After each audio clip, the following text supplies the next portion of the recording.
Hi, I'm Sean Levy. I'm the director of Night at the Museum. And welcome to the museum, our fictional Museum of Natural History. If you want to take a better look, you'll see behind me, we have this beautiful museum. In fact, it looks so real that it's easy to get fooled into thinking it is real.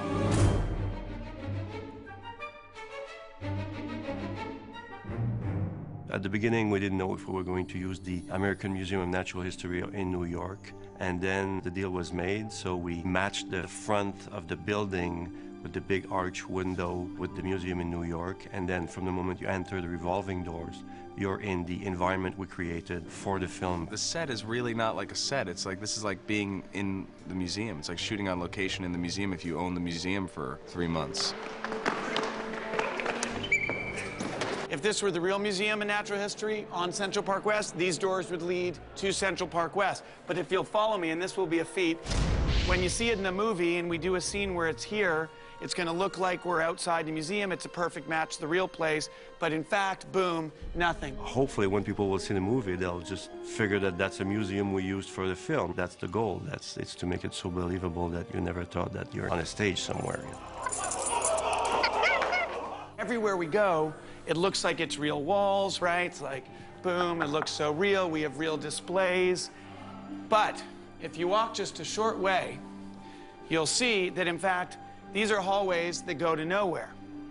You have scaffolding, you have backs of sets, you have, again, a building that will look in the film as if it's on West 81st Street, but again, it's just a backing. The amount of research we had to do at the beginning was immense in a short period of time, and to bring all these things to three-dimensional sets and set pieces and everything, and all the dressing, the propping, and all the actual shoot of it. Action. And the performance of all the people whom are actually static exhibits being duplicated, you know, molded, and then come to life as actors was very exciting.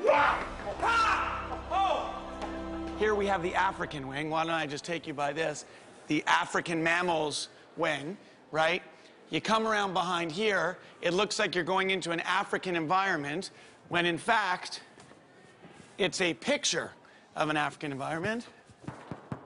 But when you see it in the movie, it's going to look like the real thing. And this, of course, is the Hall of African Mammals.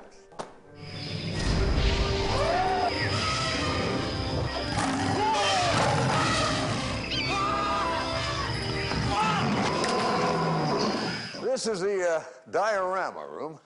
I remember these little guys. Cute.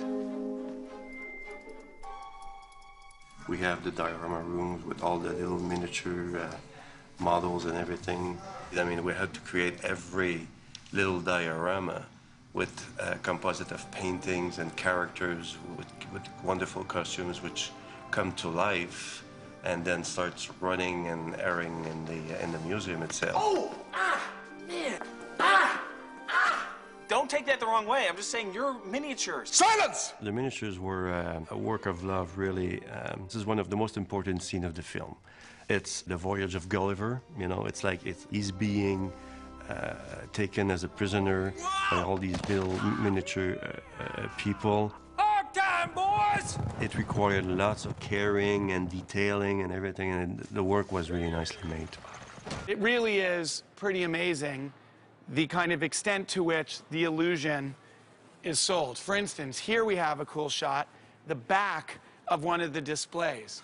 So here, for instance, you've got a Neanderthal display with the museum on the inside, but if you just turn a few feet to the right, you're now in another set, and you're in the director of the museum's office.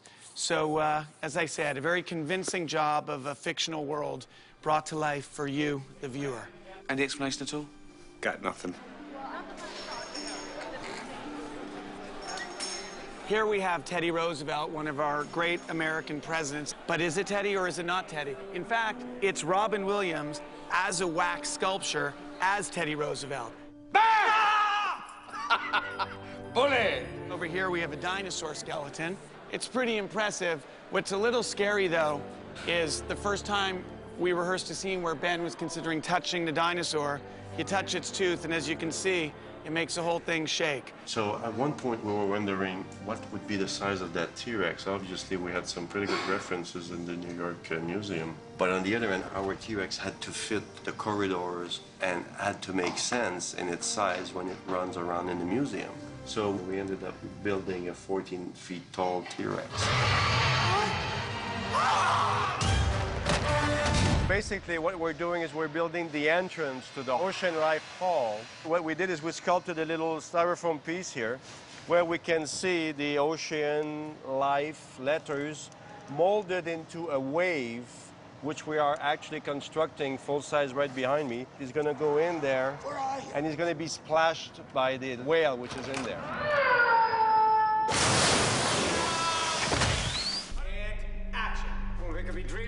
Well, this is the temple in the Hall of Egypt.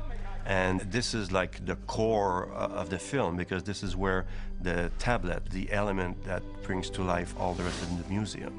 There was like all of this aspect of all the Egyptian world and all the rendering of these wonderful, intricate architectural beams and columns in the temple, and then with all the painting and the nice scenic work, it becomes like really magic and mysterious. The jackals are 16 foot tall, but once they come to life, they're going to be pretty scary, and it's great. It's a great challenge because, I mean, the task of creating a museum in, what, 6 months, when it takes probably over 6 years to build. And all the columns, it's made out of marble, and all the staircases, this nice pale marble, and when the lighting is really dimmed down in the museum, you get all these wonderful reflections in the floor, which made me sell or pitch the idea to the director that the floor is probably the most important part of the set. And Ben really used it, because when he runs, he can slide on the floor. And obviously all the dioramas at the exhibits are reflected in the floor, which makes it really like grand.